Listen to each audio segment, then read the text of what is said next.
Well, after all this comedy, here comes tragedy. Let's see what we can do about this. I was frantically looking through my book for something funny to read. Anyway. God of the galaxies. And there was light. Now, here we are, only we don't know where we are in the midst of all the unimaginable dark out there-ness, the thick of it, the thin of it, the billions of galaxies, dark energy, dark matter, all that secretiveness and explosive mystery. Nowhere whistles through the air a galactic wind. Now here, our fragile defense against the milky vastness, the timeless, personless dark. We caught the light. Wherever we are, here we are. We came into our speeding moment, our flake of time. Here we are. We call it Earth, the movement, the moment, the rain coming, passing, gone, the blue-gray violets, the wild geese honking up off the pond, and all the bloody, holy rest of it.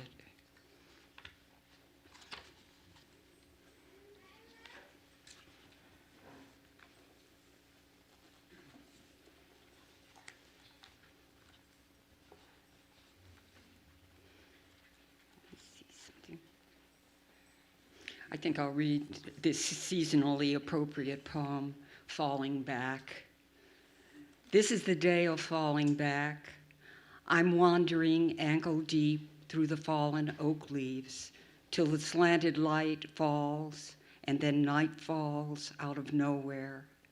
I fall asleep. I dream an old lover wants to help me cross the street.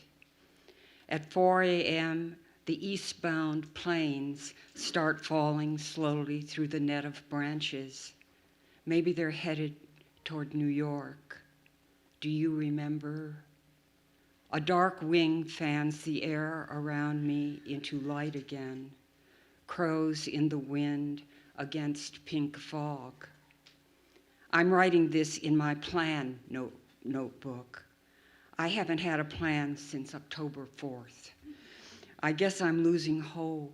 Sometimes my life seems like a glint of brightness falling through fog. Then memory lifts, disperses, leaving the sharp-edged only world, timeless. Here is the hour I've gained, accepted in kindness as a kind of kindness, as grace, a threshold, a crossing, not losing hold, not falling, holding still.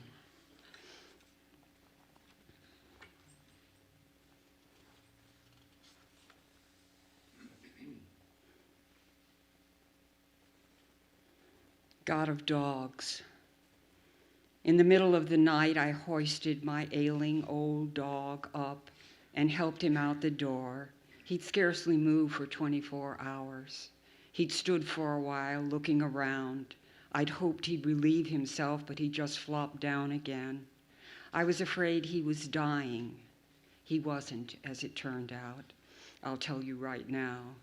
So I dragged the long cushion from the porch swing and arranged myself to lie beside him.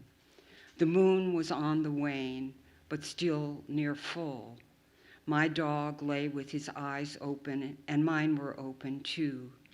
We looked at each other, I with love and worry, he with calm trust, I think, but maybe it was love. From time to time, I patted him. He licked my hand.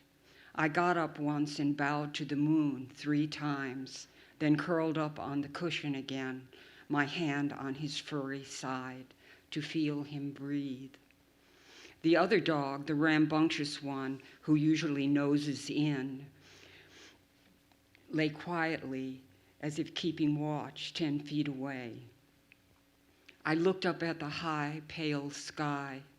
The moon and the dim stars came out of and went back into thin clouds. The peepers and katydids made a cove of thought, of sound, and the trees protected us a little from the road, though I was worried a car might pass and someone might think I was dead or crazy. Somewhere else on earth, people were hanging their laundry on lines in refugee camps. People in Italy were beginning to stir. Cambodians fishing all morning from slender boats were getting ready to head back to shore. A young girl in Baghdad was strapping in her explosives. I was lying beside my dog in my dark front yard. I thought, not for the first time, that the earth, in terms of all the space around it, is a mote of dust with billions of tiny lives winding out all over it. Sparrows and trout and elephants and apes and ants, dogs and humans. Life and life and life, life after life, all here on earth together for their flash of time. Viciousness and greed and love and hope and hopelessness, all terminally tangled and intertwined. The earth and the moon above me seemed worn out and patient. My dog settled his head gently and fell asleep.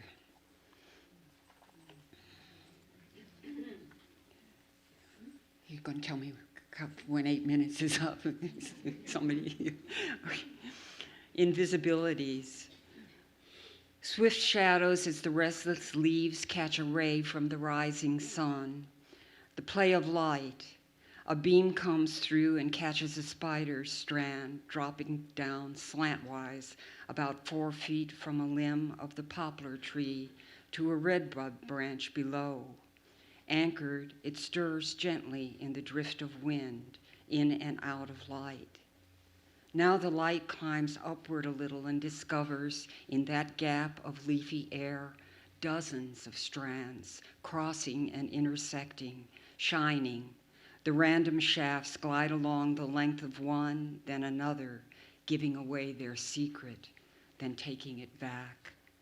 Oh, and there's the spider, the small creator, working along one strand.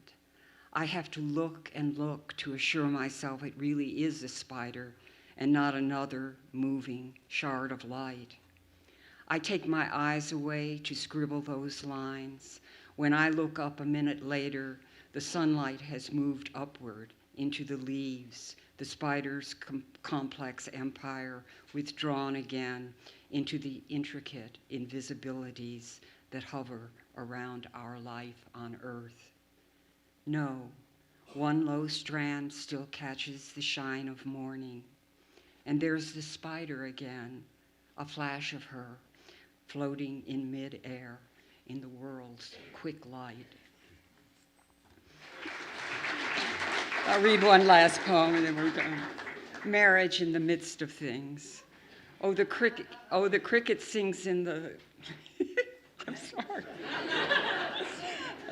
Oh, the cricket sings in the heat duct. Loud he sings, the only song he knows, 2 notes through the night. Over and over, he sings the difficult thing, that a cricket in the house might mean good luck, but a cricket in the heat duct is a goner. Fast, fast, he sings the urgent, desperate news as many times as he can in his one short life, while the scatterbrained storm gathers itself across the midnight sky with lightning flashing and cracking in every direction at once. And now the thunder rolls down wide circling stairs that lead to us. In the flare of the random lightning, the ancient elms fling their limbs upward, wild against the sky, against all odds, still here, still with us, still in the midst of things, alive. Now the dead bough crashes down on the picnic table, not on us.